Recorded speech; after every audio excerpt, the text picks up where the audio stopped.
Sir, ready. Good morning, everybody. Welcome to Induction program, physical activity. Today is the 6th day. Yesterday we had a good guru, Professor Sadananda Chary, Head Department of Physics, Osmania University. Yesterday we had a good yoga thing. We had Vajrasana and Padmasan. He had taught step-by-step Padmasan and Surya Namaskar. And we had a theoretical on yoga. That was wonderful yesterday. We had wonderful yesterday. And today, same Professor Sadananda Chary is there. Sir, over to Sadananda Chary, sir. Thank you.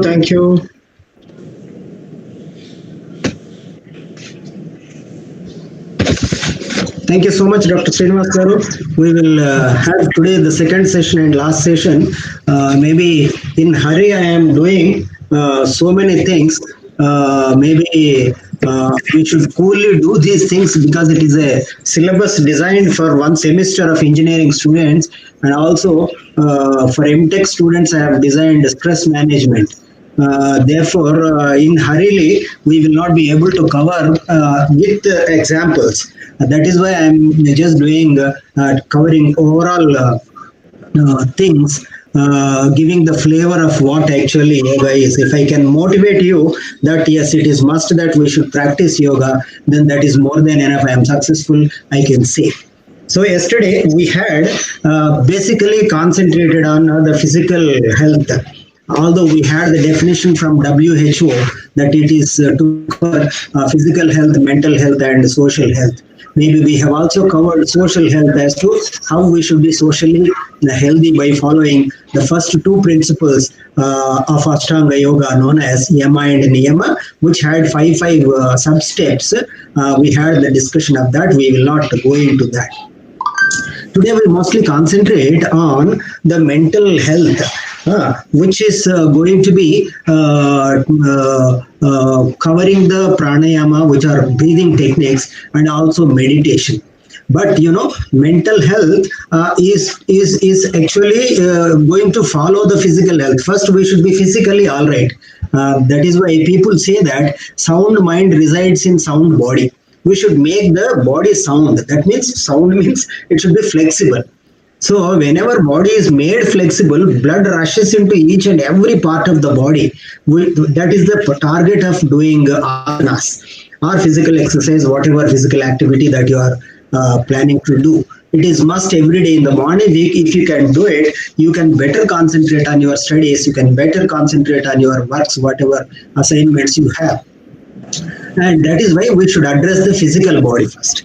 And then that is what is called Annamaya Kosha, which is supposed to be a physical body. In the language of yoga, we can divide these layers of the body from what do you call gross level to the subtle levels. Annamaya Kosha is the outer body, and Pranamaya Kosha is slightly inside, which takes care of the life force. And then Manomaya Kosha is something to do with the mind, Manas, to control the mind. And then Vijnanamaya Kosha is to activate the still excited levels of this mind. And then Anandamaya Kosha, a blissful state. That means if we can continuously address these 5 layers of the body, the yogic bodies we call, then ultimately we will reach a state where we will be blissful state. Anandamaya Kosha. That means nothing is going to disturb you, whether there is a heavy rain, whether there is heavy hotness, nothing. You are going to become a sthita prajna. That means whether you are being praised or whether you are appreciated, everything you will take it as usual, normal. So that is what is actually the capacity of yoga. If you can get involved in addressing not only the body but go inside into the Pranamaya Kosha, Vijnanamaya Kosha, Anandamaya Kosha, all these things. So these are to be basically, broadly speaking, asanas. That means the physical postures are going to address the Annamaya Kosha, which is going to make the body flexible. But then the blood that should reach to each and every body part is to be what do you call, purified. And this purification of the blood is going to be taken care by pranayama. Pranayama is nothing but a breathing technique. You are supposed to perform it in an empty or open place where there is enough oxygen, and that oxygen, when you forcibly inhale or slowly inhale, depending on various techniques, when you inhale it, oxygen will go into, when you exhale, carbon dioxide and water vapors that are produced out of metabolic action will go out of the lungs. As a result, after every action of this breathing technique, you feel that you are more pleasant because unwanted things are being thrown out. And then you are filling with oxygen, so that this oxygen, bad blood, is going to become a pure blood. Bad blood flows through the veins, which are almost on the surfaces of just below the skin. When you go for the blood test, it is the bad blood that is taken out and tested as to what are the impurities that are present. And good blood that is containing oxygen and is carried to each and every part of the body are going to be traveling slightly inside in the deeper levels of this body, which are called arteries. Therefore, this pranayama is going to make the bad blood into a oxygenated blood or pure blood. Okay, so bad blood and good blood. So our body, having made this body flexible, now blood is ready to reach into every part of the body. Therefore, let us make the bad blood into good blood in the form of doing some breathing techniques. That is why you feel painful after doing asanas, but pranayama is going to make these pains disappear because your blood is made oxygenated. So that is what is pranayama. And pranayama forms the bridge between the mind and body. Mind is going to be a manomaya kosha, body is going to be an annamaya kosha, and in between have pranamaya kosha. So Annamaya Kosha, Pranamaya Kosha, Manomaya Kosha. This is the order in which we activate ourselves so as to become healthiest in the form of activating from gross level, from the body level to the subtle level to the mind. So it is not simply saying that yes, I am twisting the body, yes, rotating, doing Padmasana, that this and all, that is not enough. That is only 1/8 of the yoga, as I can say, in the form of Ashtanga Yoga. And yesterday I missed some definitions. I just would like to, maybe there is some glaring. I close this curtain and come back. Yesterday, a few definitions I have missed, and then we actually go to the practice. What are these definitions? Definitions of Sri Krishna in Bhagavad Gita says that yoga karmasu kaushalam. What does that mean? We will just try to understand the meaning of that. That means karmasu kaushalam means the karma that you are doing, any work you are doing is going to be a skillful way. Kaushalam. అంటే కౌశలత్వంతో చేస్తాము అని. అంటే యోగా చేసే వాళ్ళు ఎప్పుడైనా ఏ పనినైనా ఒక methodic గా చేస్తారు, and they are going to achieve the target by way of doing, in the form of doing it in a skillful way. So that is what is Sri Krishna's definition in Bhagavad Gita. Another definition is samatvam yoga uchyate. Samatvam yoga uchyate ante manamu in all the situations, whether it is a sad situation or a happy situation, whether it is a cold or hot, whether it is praised or unpraised, all these things, in all the cases you will be very stable. Sthita prajnana. So that is what is the definition by Sri Krishna in Bhagavad Gita. So that is also going to be achieved through the practice of yoga. And that is 5,000 years back.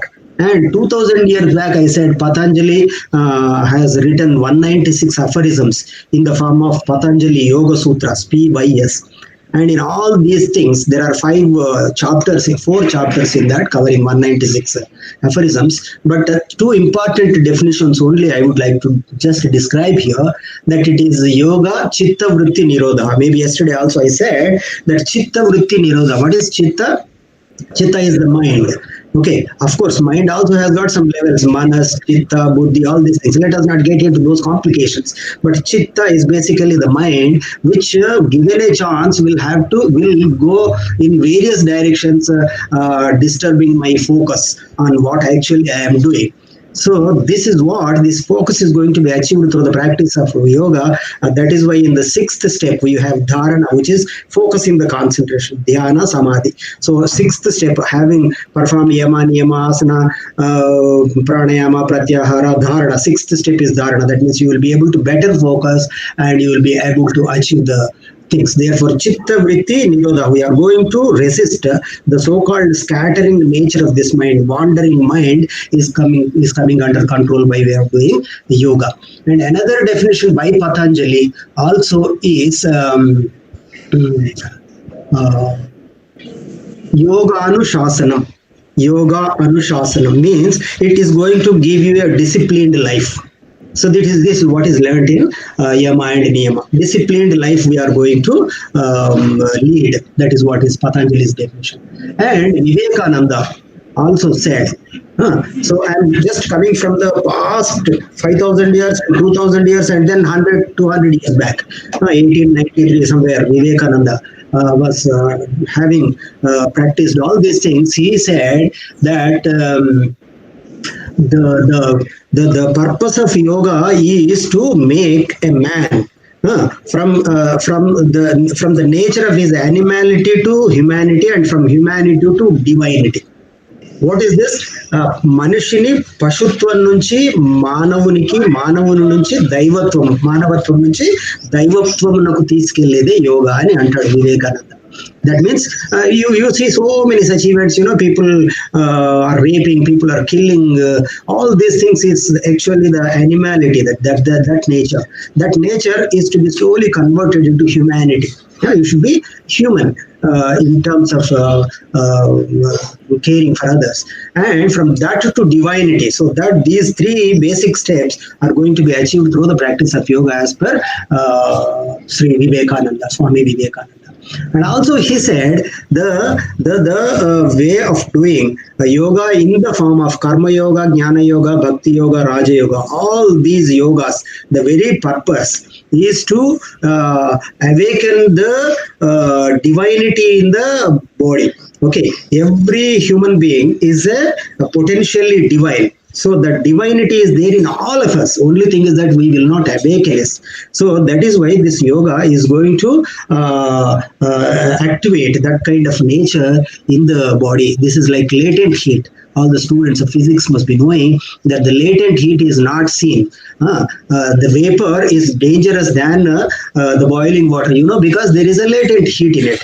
So this is not a dangerous kind of thing. I am telling you, this can't be seen. The talent that we have inside is not seen unless we provide some environment in the form of getting ourselves educated in the yoga language. So these are all the things that actually make us more and more knowledgeable, and simple learning theory is not going to be useful. Therefore, we need to practice, we need to activate the Annamaya Kosha or the body to make it flexible by way of doing the asanas. We should do pranayama to oxygenate the blood, convert the bad blood into good blood, because that is going to be reaching each and every part of the body, each cell where the metabolic action takes place, and that needs oxygen. Burning of this, the food that we take. Okay, so the food that we take is to be burnt. ఇప్పుడు మామూలుగా బయట మనము వంట చేయాలంటే కర్రలతో పచ్చి కర్ర పెడితే ఏమొస్తుంది, పొగొస్తుంది. అందుకని కొంచెం ఎండు కర్రలు పెడతాం. దానికి ఆక్సిజన్ సప్లై కూడా ఉండాలి. ఈ ఆక్సిజన్ సప్లై లేక మనం ఎప్పుడు ఒక క్లోజ్డ్ రూమ్ లో ఉండి ప్రాణాయామ చేయము, కదలము, ఇవన్నీ చేస్తే ఏమవుతుంది, మన బాడీ లేజీ తయారైపోతుంది. ఆక్సిజన్ ఉండదు, మండదు, లోపల బర్నింగ్ కాదు, తిన్న ఫుడ్ ఎనర్జీగా కన్వర్ట్ కాదు. అందుకని we feel very, very passive. That is why both the physical exercise and the pranayama is very important. And the difference between physical exercise and yoga is that you synchronize the steps in the form of doing asanas with the inhalation and exhalation. When I say inhale while bending backwards, you should inhale, not that you should exhale. When I bend forwards, when you should exhale. So this synchronization is important when you are doing yoga. So basically, whenever you are doing some gym kind of thing, you will not be asked to inhale this time, exhale that time, nothing like that. So this is the basic difference between physical exercise of gym and the yoga practice. Uh, okay. So with these few things, and also let me tell you a few things about what do you call, how the health is going to depend. Health, as we have been saying, that it is all the types of holistic approach. Yoga is a holistic approach to become ourselves healthy in terms of social health, physical health, mental health, to lead a what do you call, socially and economically productive life. Economically productive life, how this an additional term comes into picture. What is the connection between economy and this yoga, you might ask. Okay. For example, whatever that we are earning, should be properly channelized to look after our family. Okay, so in case you make an attempt to keep yourself healthy by way of doing a natural exercise, natural yoga, then you will not be suffering from headache, you will not be suffering from headache, you don't have to visit the hospital. And particularly during this period of COVID-19, if you practice everyday pranayama, the so-called corona will go away from you. WhatsApp, there was a viral disease, corona ఒకటి చూపించి ఇది రాసుకోగానే పారిపోతుంది ఇట్లాంటిది lockdown లాగా ప్రాణాయామ చేసే వాడి దగ్గరికి అసలు కరోనా రాదు. I'm giving you guarantee. Maybe my energy levels are more in terms of maybe I'm overconfident, but I feel that it is confident. Okay, do pranayama, that is more important. So that forms the bridge between the mind and body. So food, just let me tell you a few things about the food. See, basically health is not only going to be set all right by way of doing all these things, but also intake, how I am taking food. Whether I am filling my stomach to the fullest extent, whether whether I am taking it a nutritious food or not, whether I am throwing all chatta inside. Okay, all these things are to be taken care. Some nutritious food, mitaharamu ante stomach lo only half fill cheyali, oka 1 hour tarvata at least half an hour gap tarvata water tagali. While eating you should not drink water, and then the remaining 1/4 should be kept empty, because for the grinding, all the girls must be knowing that if you are using grinder, fill the vessel and don't put water inside. First you take 1 or 2 rounds, and then after making it a little bit powder, then put water. Similarly, when you make buttermilk, you are not just adding water in the beginning itself, but you first churn it and then put water so that it becomes uniform.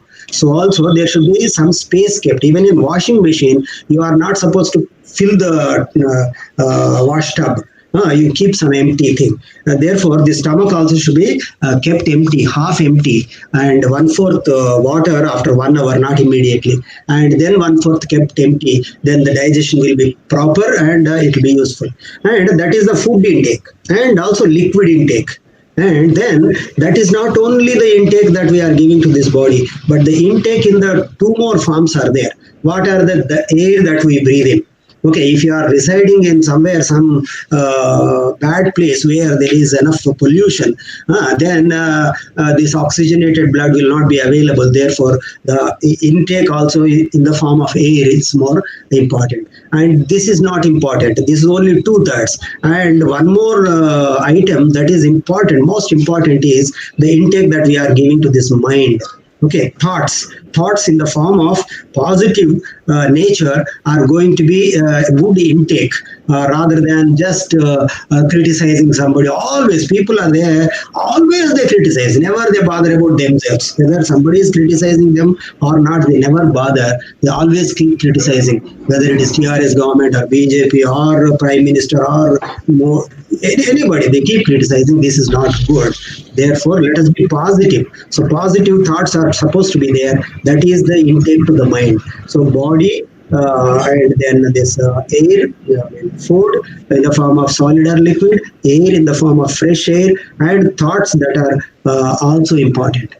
So that is why these koshas are supposed to be related with all these things: Annamaya kosha, Pranamaya kosha, and then Manomaya kosha. So with these things, I think I have taken 20 minutes again. It is 50. 7:50. We will start practicing again. I hope Dr. Srinivasaro has reminded you that we have practiced Vajrasana, Padmasana, Surya Namaskaras, and also one breathing technique. And today we more concentrate on breathing techniques, but a few more asanas because the requirement is that body should be first made flexible. We will cover a few asanas and then go to the pranayama, and also we'll do some meditation today. So what are the asanas that I wanted to cover? Broadly speaking, asanas are supposed to be practiced in the following sequence. One is standing. First one is standing, and then sitting. Okay. Then after prone postures, that means lying down on stomach. Then after supine postures, lying down on back. Okay. If it is required, you can also practice some inverted postures such as Sarvangasana or Shirshasana. But let us concentrate on one asana this thing today in all these modes. To start with, let me show you one standing. There are many postures like, Ardha Chandrasana, Trikonasana, Garudasana, Ashwatasana. So many are there, but we don't have time. Therefore, I cover one in each of these modes. Like, let us start with the standing mode. I will stand up and do Ardha Chandrasana, half moon posture. Keep your legs together. Am I audible, sir? Dr. Srinivasaro? Yeah, audible, sir. Go on. Right. So I am standing with my feet together and both the hands along the body. Now I am turning both the palms towards the sky, but join all the fingers, including thumbs, and then slowly take them up while stretching. Keep Namaskara Mudra above the head. Now inhale and stretch. And in inhalation only bend towards your right. Bending should be sideways. Feel the stretch on the left side of your waist. Fats get dissolved. Slowly come back in exhalation. Inhale and stretch. And in inhalation only bend towards your left. Feel the stretch on the right side of your waist. Slowly come back in exhalation. Inhale and stretch. Exhale and bring back your hands from sides while exhaling and stretching. Should not bring all of a sudden. Okay, as you go to the posture, so also you come back with the same stretch and synchronizing inhalation and exhalation. So this is what is called Ardha Chandrasana, that is going to make your body slim, your shoulders become flexible, fats around the waist get dissolved. It is the simplest standing posture. Maybe Trikonasana is going to be more powerful in trying to dissolve the fats accumulated around the waist. But all of them we will not be able to cover as we have so much of food to consume today by 8:30. That is what is Ardha Chandrasana or half moon posture. Then coming to sitting postures, maybe yesterday we have done Vajrasana, that is going to help your digestion, I said, and also Padmasan, that is going to keep your spine healthy, erect, and blood supply to the brain increased. And let us now do Ustrasana, which is going to address the back pain and also spondylitis. Camel posture. Let me just first sit in Vajrasana like this, and then stand on the knees. Stand on the knees.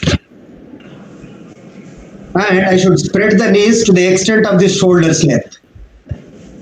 And then also feet behind. Feet behind. I will show you a backside also, but let me show you the front part of my posture. Now I am going to keep these thumbs at the lumbar region, and the rest of the four fingers I will spread towards the stomach. Like this. Now I inhale and bend forward, bend backwards in closed eyes. And my body takes the shape of a capital C. Now I am keeping both the palms one by one and take them onto the soles. so that my body shape looks like a capital D. You should push your stomach forwards, neck backwards.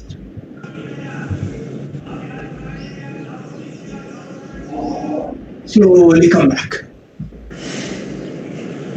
Very slowly come back and come to Vajrasana.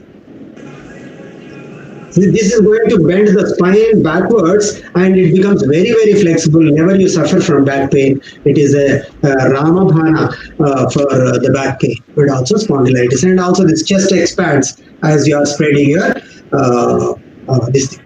And let me also show you the posture as to how my back looks like. I should sit in Vajrasana like this first. Yes. This is the Vajrasana. And now I am standing and spreading the knees to the extent of shoulder's length and also spreading the feet. Now keeping both the thumbs at the lumbar region. Now I am trying to bend backwards to the maximum extent. Now I have taken the shape of capital C by pushing my stomach forwards. Now taking both the palms and keeping them on the soles. I think you are able to see the soles. Should not open your eyes. Very slowly come back. Relax, relaxing Vajrasana.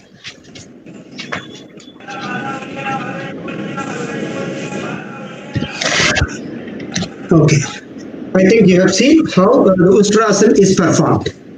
Okay, it is going to make the spine very, very flexible and excellent posture. That is a preventive step to back pain, and also those who are suffering from back pain will come out of this. And in yoga, as I already said yesterday, whatever you do on left side, you also do it on the right side, like bending. Whatever you do to bending backwards, you should also do it forwards, so that the body will not have a negative effects. Okay, so let us do one counter posture, which is counter to this Vajrasana, because I have bent my back side. Now, Shankasan can be done, but instead I will show you Yoga Mudra, because you are already familiar with Padmasan. Padmasan, you should first come to Padmasan. Maybe those steps which I have said yesterday, if you practice it is easier rather. But this is Padmasan. Now, what I am doing is Yoga Mudra I am doing to do a counter posture for Vajrasana. It doesn't mean that this only should be done. You have many other postures which are supposed to be bending forwards. Right? Now, I am going to take my left hand behind by keeping the thumb inside and folding the rest of the four fingers from outside. And I will take it behind and going to hold the wrist of the left hand with the right hand. See, I'm showing first and taking it behind. Now what I do is, I inhale and stretch first. So exhaling, bend forwards. Until you take your forehead onto the ground. Keep stretching your hands. No bending at the elbow. Slowly come back in inhalation. Stretch. Now, inhale and exhaling, bend towards your right. And take your chin onto the knee. Keep stretching your both hands. Elbows are straight. Slowly come back. Stretch once again. Now exhale, go towards your left. Take your chin onto the left knee.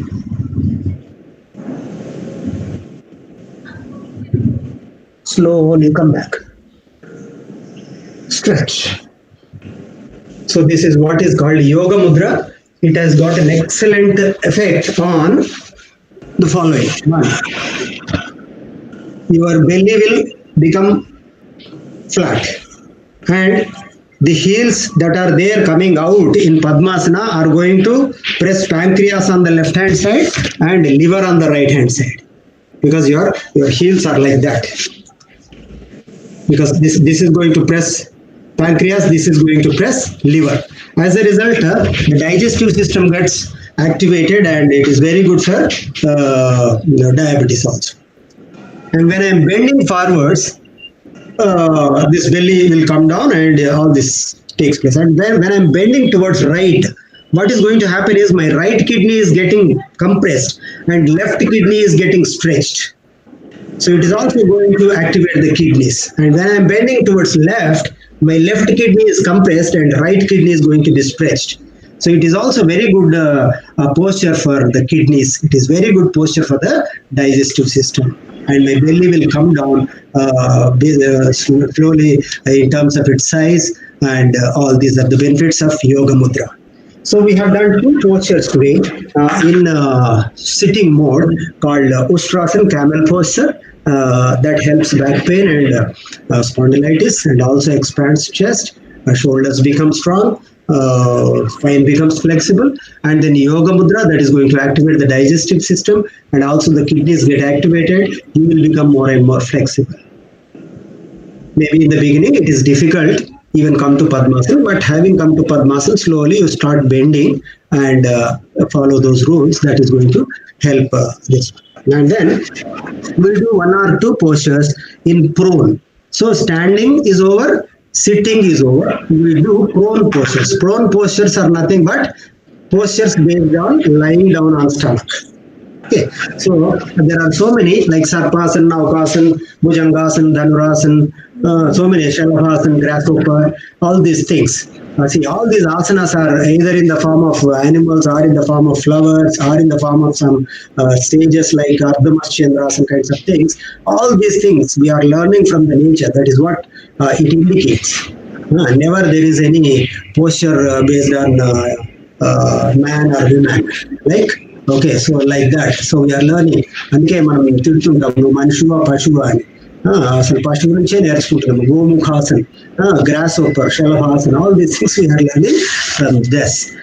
So let us address two postures from prone postures. What do I say? Dhanurasana and Sarpasan. We will do these two. Sarpasan. For example, Sarpasan, this is going to help my belly. Belly will come down. We give massage to this belly. First, lie down. Lie down on the stomach. Keep the forehead on the ground. Then take these hands above the spine and keep them interlocked like this. Interlocked. These thumbs remain outside, and they should be parallel to each other like this. And I have to keep stretching, no bending at the elbows like this. So I am now keeping forehead on the ground, taking both the hands, interlocking them and stretching them. No bending at the elbows. Shoulders, you feel the stretch at the shoulders. Now I inhale and raise the chest and also legs. Now I am just based on the navel point. Only stomach is resting on the ground. Now after inhalation, I roll on the ground from left to right, right to left like this.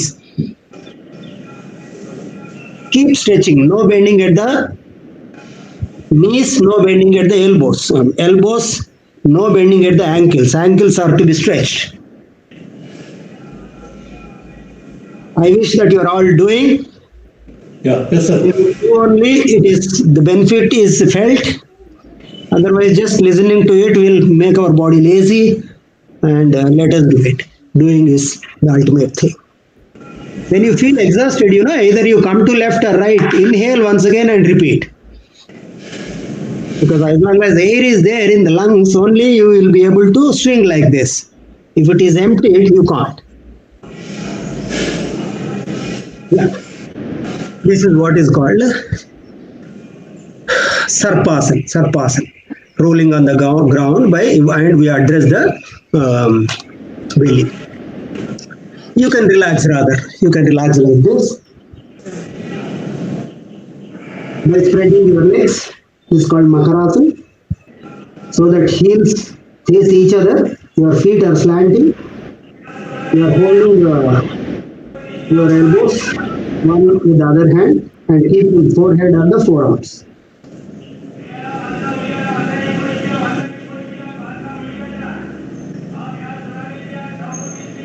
Okay, so this is what is called Sarpasana. Let us do. So this is what is the advantage of this? This belly is going to become flat because I am giving massage to left side and right side of the this thing. And if I have to address the upper part and lower part of this also, I need to do some naukasana, swinging on the ground like a boat in water. I show you. You have to spread your hands forward and legs behind. Now inhale and alternatively raise your hands and legs like this.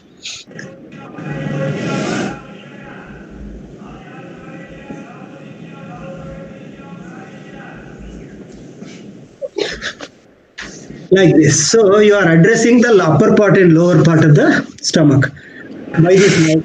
As a result, every day if you do, your belly slowly starts becoming flat. Belly should become flat. It should not be heavy. Heavier the belly, longer the distance that blood should travel. Therefore, as a result, the so-called blood pressure, heart problems arise. Therefore, let us make our body very flexible. So this is what is this. And we'll do one more Dhanurasana, which is going to make the belly flat. All these asanas are addressing my belly, or else we can say digestive system. Dhanurasana, it is a bow shape. Keep your forehead on the ground, fold both the legs, and hold the ankles. Now inhale and exhaling, pull your legs like this. Now inhale and raise the chest. So my legs may go apart like this, but try to bring them. Maybe you are able to see my feet. Yes, sir. So your legs will pull your hands and hands will pull your legs. As a result, your shoulders become strong, your spine becomes healthy. Yes, it is also good for spondylitis, chest expands. All these benefits. Dhanurasana. Slowly come back. Maybe you can relax like this. Keep your right ear on the ground. Right leg and right hand stretched downwards with its right palm facing the sky. Left leg folded with its heel touching the right knee. Left hand folded with its palm facing the ground. And left shoulder and left thigh are to be pressed onto the ground to the maximum extent so as to make the body flat. Although it is a relaxing posture, it helps controlling high BP.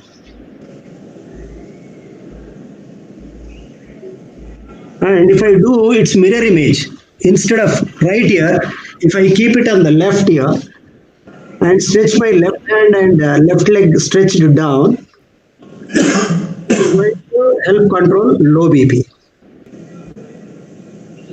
And whenever you don't get into sleep, you come either to this shitil left or that shitil right. You will quickly get into the sleep. Children will do this kind of posture while sleeping. So comfortable. This is called shitil left and that one was called shitil right. These are the relaxing postures whenever you do prone posture, like stomach based postures. Every alternatively you have to do. For example, you do Sarpasana, do shitil left, and then after Naukasana, do shitil right, and then after some other posture, do shitil left. Like this, you have to alternatively do it and relax in those postures and simultaneously control your BP in case you have it. Otherwise, it will be a preventive step for these postures. Okay, so this is prone posture. I want to show one or two supine postures. Then go to pranayama. Supine postures. Supine postures, I wanted to show one Markatasana, which is going to make my waist flexible. Lie down like this.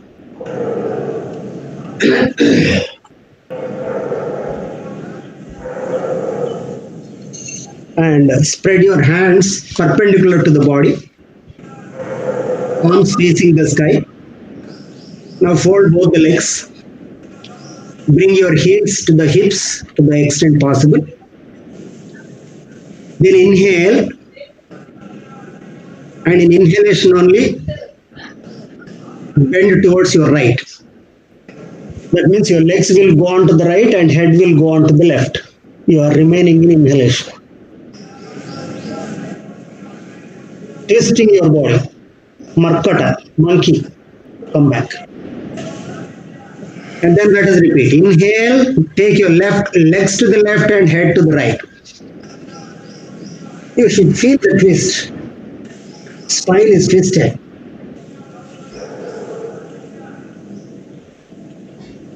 Slowly come back in exhalation. Now we repeat this. In one inhalation, we do 3 times. That means inhale, take your legs to the right, head to the left. Left, then right, left, right, then left, then exhaling, come back. Maybe we have done faster. Let me once again repeat the posture. I have to lie down on the back, spread my shoulders perpendicular to the body, palms facing the sky, fold the legs. Then after, inhale, twist the spine in such a way that both the knees go on to the right and head on to the left. Then exhaling, come back. Then after, inhale and do it in the reverse order. And then in the third step, in one inhalation, you are going to twist your spine 3 times. That means always when legs go on one side, head comes on to the other side. Like that, you will repeat. This is called Markatasana. Your spine is going to be twisted and is becoming very, very flexible. This is what is Markatasana. If I'm able to see everyone, I think I can correct, but this is a big spread and can't correct. Therefore, let me just continuously explain and show you the posture. Another one I wanted to show is Padottanasana.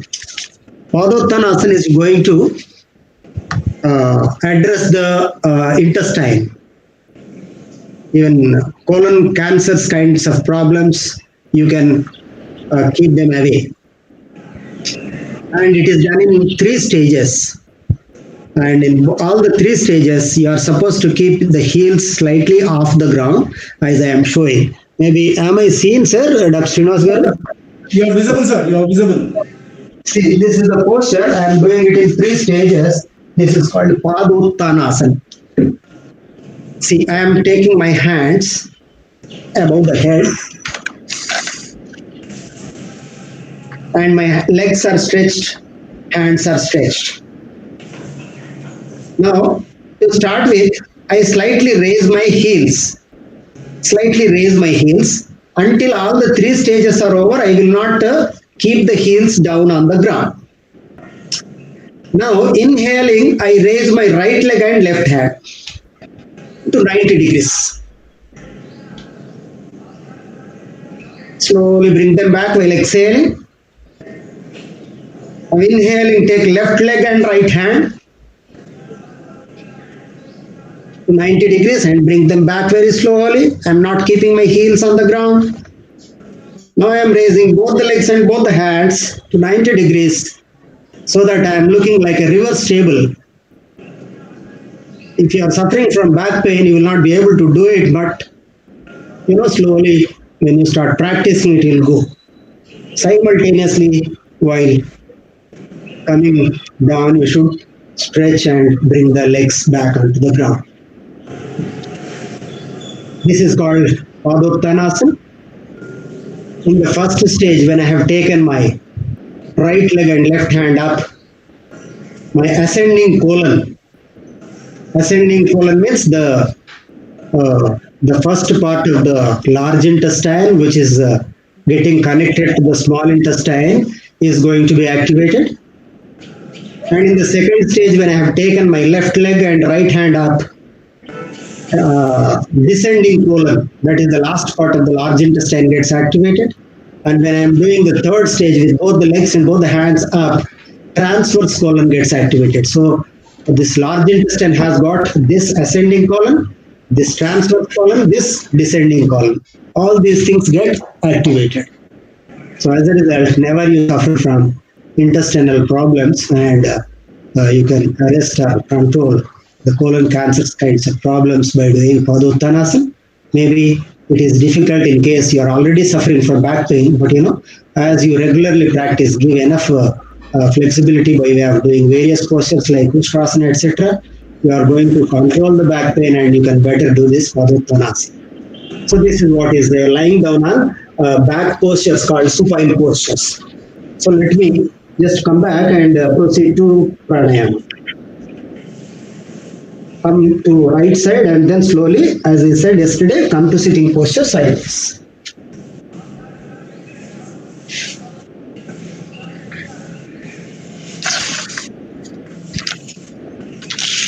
Okay, sir, these are about asanas because although I said that we address pranayama and meditation today, but without straining my body in the form of asanas, my pranayama is not going to be an effective thing.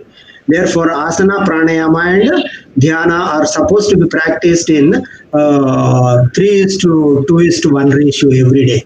If you have half an hour, maybe you can accordingly divide 15, 10, 5 minutes. And if you have 1 hour, divide it into half an hour, 20 minutes, and 10 minutes like that. So this is the best combination as far as yoga is concerned. 3 most important parts of Ashtanga Yoga: asana, pranayama, dhyana. And it is 8:16. We do 9 minutes pranayama and 5 minutes meditation. Okay, sir. Shall I proceed? Yeah, yes, sir. So we do, as I said yesterday, Bhastrika is the most powerful pranayama. We do that, and also Agnisar, that is going to activate the fire glands inside. Usually metabolic rate is slower in winter, and Agnisar is preferable. That also we do, and then go to meditation. So Bhastrika. Bhastrika is a powerful breathing technique, and it is a heat generating pranayama. In winter it is quite advisable, and you will never suffer from cold, and which I have been rather for the last 15-16 years. If I tell you, maybe you don't believe, but I am not suffering from cold. However, cold it is outside. Usually we go to yoga centers at 5:15. However cold it is nowadays. Online classes going on, but that has been the practice we have. Whenever I get headache, when I was working in Hyderabad college, I used to get headache every time. So this yoga has cured the whole thing. Okay, let us do Bhastrika. Come to Padmasan.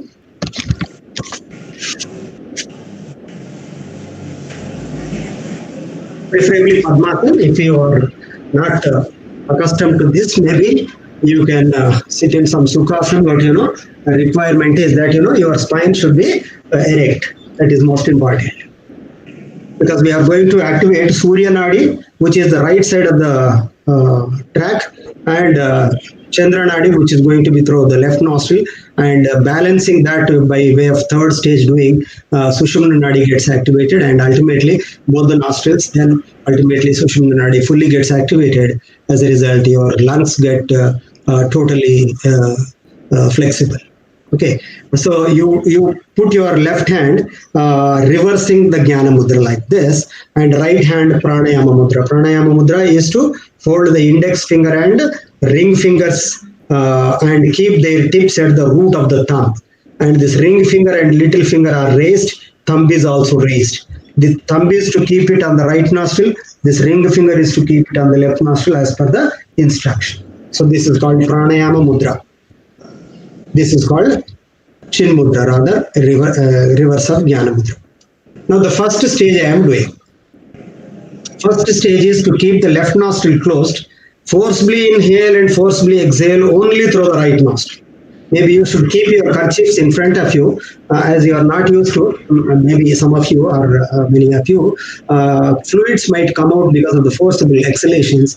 Therefore, be ready with your kerchief. I am sure I can't. I don't get this kind of oozing of any fluid from this one, because I am every day practicing pranayama. My lungs are very dry, and I am active in the form of my respiratory system.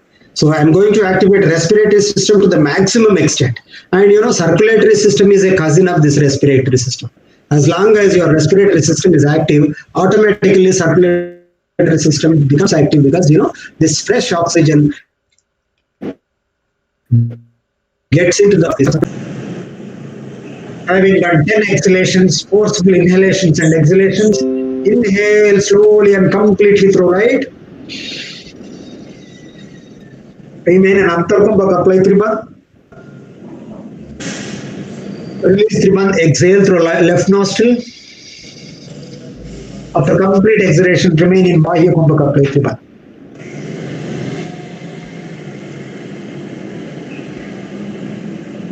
Okay, this Triband concept was explained to you yesterday that I should squeeze the anal muscles, pull the navel inside, keep the chin on the throat pit called Triband. Both in Antar Kumbhak after inhalation and Bahya Kumbhak after exhalation. So I have done the first stage. If you can remain for a few seconds after every stage, you will really realize the importance of this pranayama, that your right side of the respiratory system got fully activated and you are feeling lighter a little bit.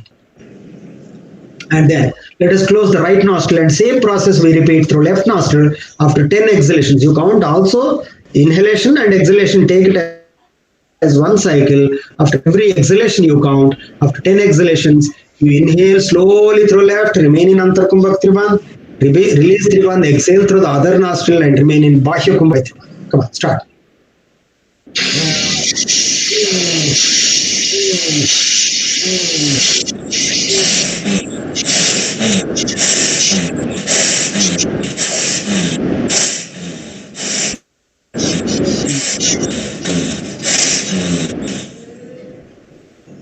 Inhale fully through left. Remain in Antarkumbhak, apply Triband. Release Triband, exhale through right nostril. Remain in Bahya Kumbhak, apply Triband. Release Triband and close your eyes and think of the change. In installments, you are becoming more and more pleasant, simply because unwanted carbon dioxide and water vapors are thrown out of your lungs. And at the same time, you are filling lungs with fresh oxygen. Let us now do the third stage. Close the left nostril. Inhale through right. Close the right nostril. Exhale through left. Then inhale through left. Exhale through right. That forms one cycle. Let us do such cycles 5. Okay, so inhale through right, exhale through left. Inhale through left, exhale through right. Forcible way of doing. Okay, right to left, left to right is 1. Right to left, left to right is 2. Like this, 5 cycles we do. In the end, I inhale through right, remain in Antarkumbhak Triband. Exhale through left, remain in Bahya Kumbhak Triband. And slowly inhale through left and exhale through right, remain silent. Let us do it. So I am trying to now balance the Nadis, Surya Nadi and Chandra Nadi. In the first stage, I activated the Surya Nadi, and in the second stage, I have activated the Chandra Nadi. I am trying to balance both the Nadis by way of doing alternate nostril forcible breathing called third stage of Bhastrika. Come on, do it.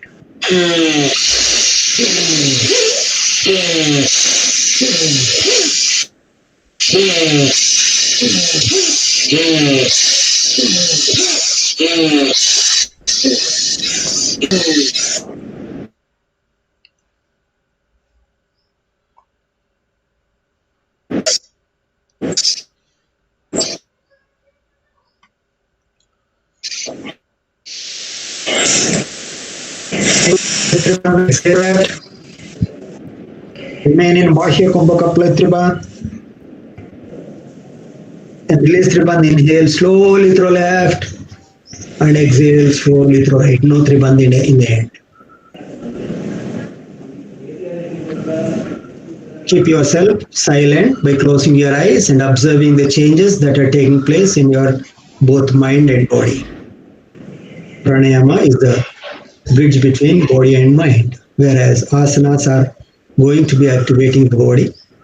This is the bridge between the body and mind. Body is comfortable, mind is becoming pleasant, mind is becoming very, very calm. Now, fourth and final stage of Bhastrika, I keep both the hands like this. Forcibly inhale and forcibly exhale. Count to 10 exhalations. In the end, inhale fully, remain in Antarkumbha Kapalai Triman. Exhale fully and remain in Bajyakumbha Kapalai Triman. Then keep your both hands in Jnana Mudra. For about 10 seconds, you just observe the breathing rate. That you feel as if you are not breathing at all. Let us do it. Fourth and final stage of Bhastrika. Start.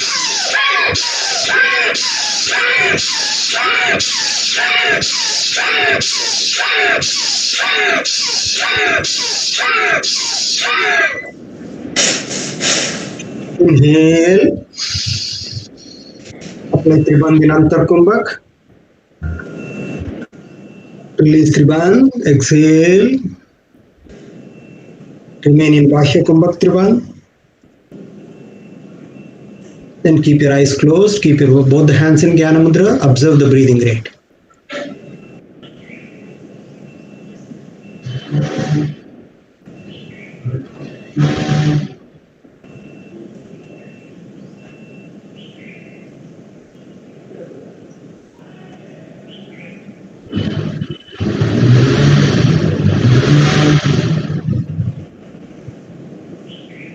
In yoga, observation is most important. Self-study. Swadhyaya ani cheppam manamu. Niyama ane second step of Ashtanga yoga lo. Self-study. Always keep concentrating on what is going on in the body and also the mind. Particularly this pranayama is going to reduce the breathing rate to the greatest extent. And when you reduce the breathing rate, your lifespan increases. It is not the number of years that is fixed of our life. It is the number of breaths that is fixed. Therefore, number of breaths per second, if you can, per minute, if you can reduce, then your lifespan automatically goes increased. If you catch hold of the lifespans of the animals like dog and tortoise, you will be able to realize this. Dog breathes faster, therefore that will lives only for 10 to 15 years, whereas tortoise lives for 400 years, I think. Its breathing rate is very small, and pranayama in general is going to reduce the breathing rate, and Bhastrika in particular. So that is what is called Bhastrika, a powerful technique, a heat generating pranayama, very nice if practiced in winter and also in rainy season, but never practice this in summer. So let us now do Agnisar, which is going to activate the fire glands. As I said, it is becoming 8:30, I think. 8:27, 8:26. Okay, Agnisar, I just show you one cycle and then 2 minutes or 3 minutes meditation. Agnisar, we keep both the hands like this. Inhale first. Exhale. Pull the stomach inside. Then keep on oscillating the stomach like this.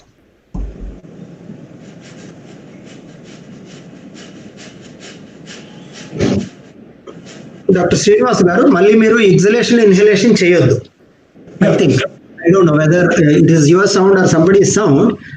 Inhalation you are not supposed to do. Once you inhale, completely exhale, put the stomach inside, and in that, as long as you remain in that Bahya Kumbha, that means without inhalation, without exhalation, you should keep on oscillating the stomach to and fro, like this,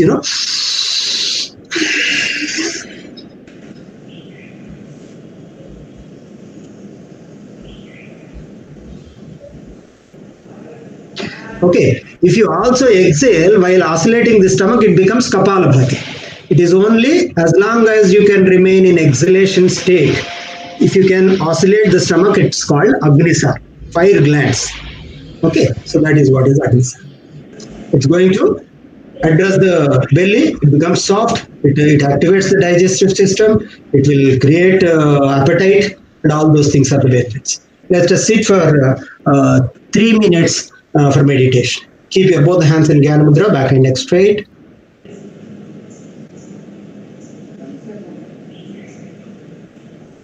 First stage, we will chant Om with O and Ma in 1:1 ratio. You listen to me twice, and third time onwards, you also join. Sir. Om. Om. Om. Om. Om.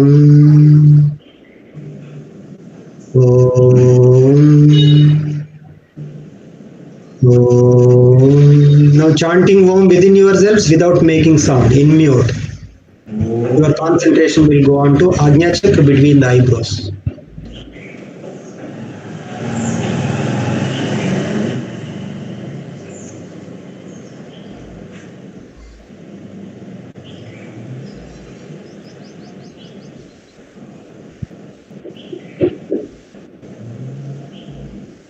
Now in the third stage, we will keep our concentration at the entrance of both the nostrils and observe the breathing process. The breathing process that is taking place without your effort, you just observe.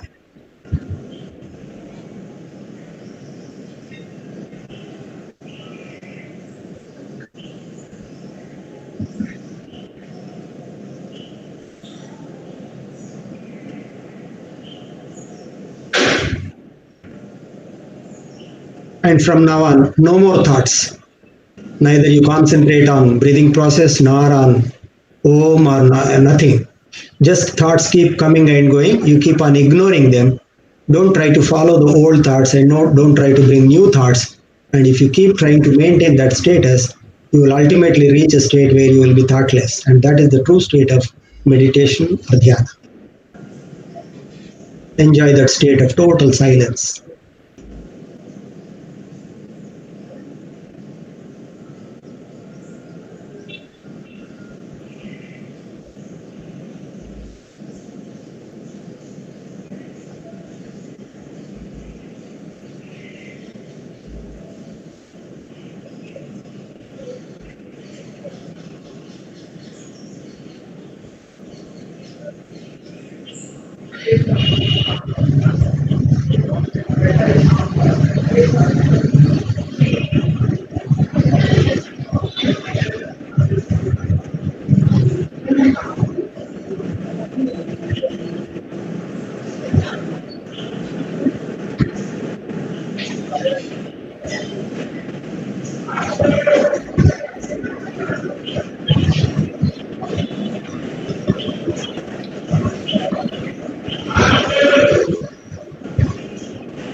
Now keep both the palms on your face. Give a gentle massage to your eyelids with the fingertips. And slowly open your eyes.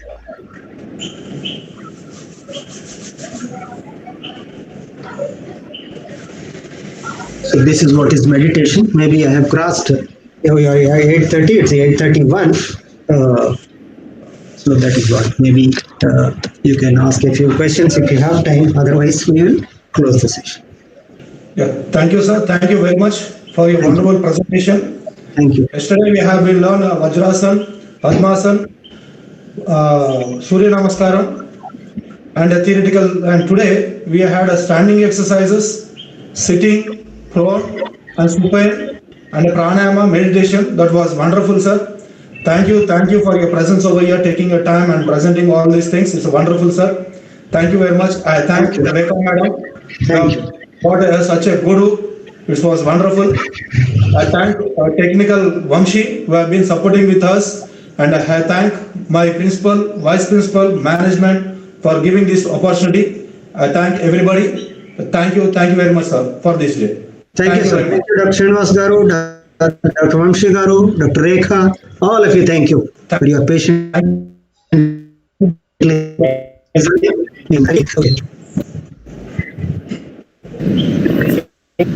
Close the session now.